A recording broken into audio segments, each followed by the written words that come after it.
Hello, welcome to Post-Colonial Space. I'm Masood Raja, and today I'm recording in Wheeling, West Virginia. Behind me is the Ohio River.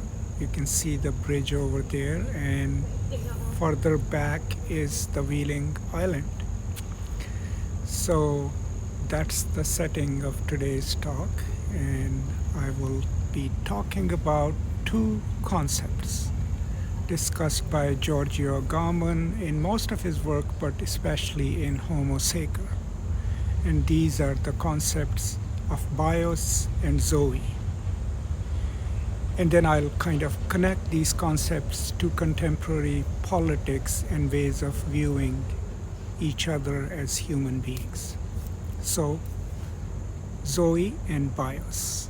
So Agamben takes these concepts from Aristotle and his distinction between Zoe and Bios. And there are other philosophers who have used the two concepts too, but the basic distinction is that Zoe is what Agamben calls bare life. Everything that lives, exists, and dies is Zoe. Bios is qualified life. It's life that can constitute existence as human beings, people who have rights. So this is the two ways in which life is viewed philosophically, and this is how Agamben picks up the two concepts, because for him,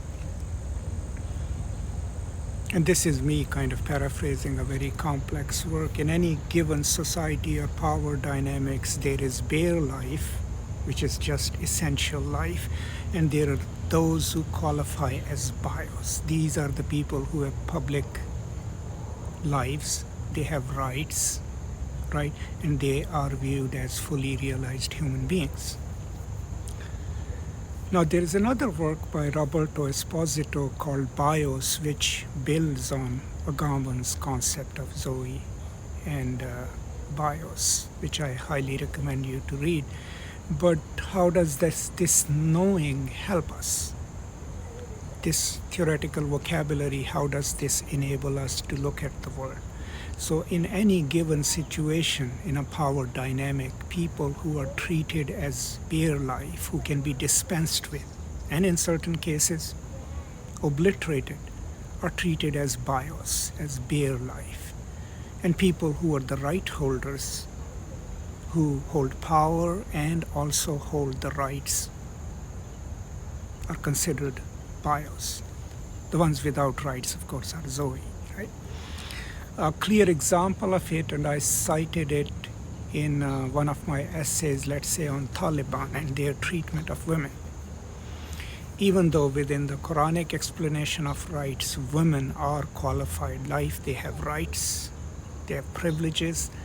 In the politics unleashed by the Taliban, women are reduced to the level of Zoe, as passive right holders, not as active right holders.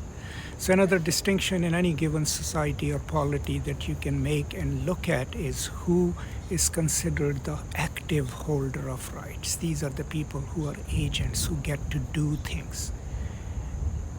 And who are the people who are passive right holders? These are the people who are allowed to exist, but they cannot effect any change, right? They have no control over their lives.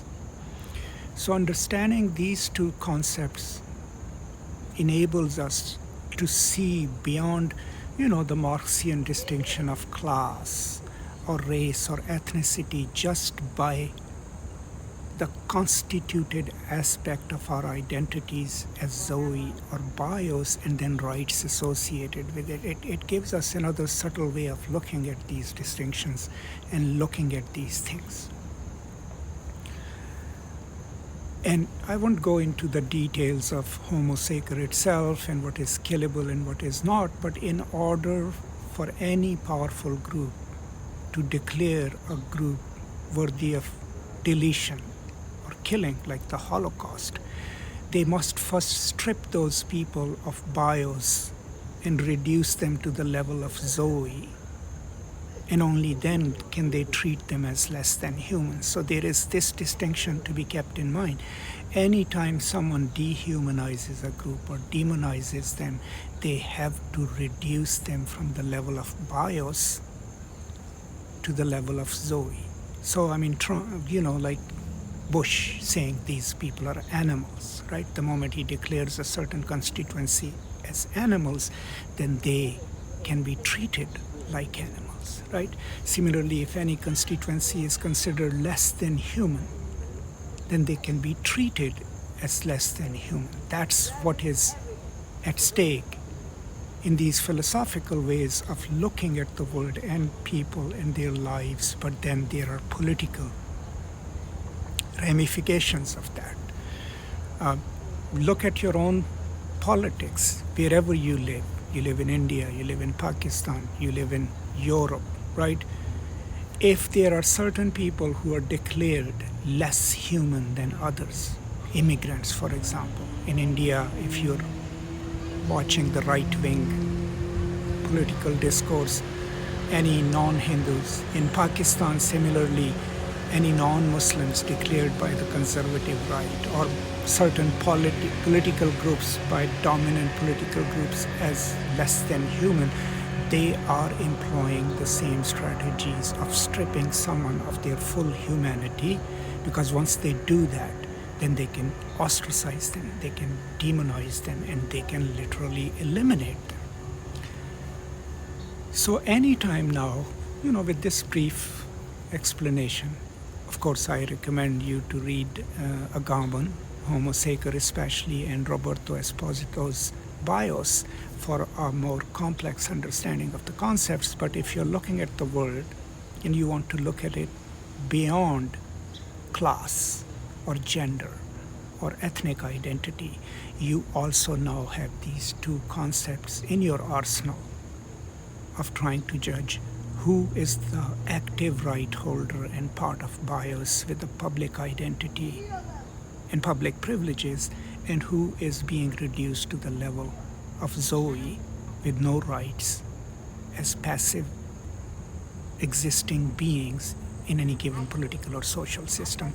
And that will give you probably a more nuanced understanding of how power works in any given situation. So that's it from the banks of Ohio River. I will sign off now. Hope you all are doing well. Please take care of each other, and I will now see you next time. Until then, as always, peace and love.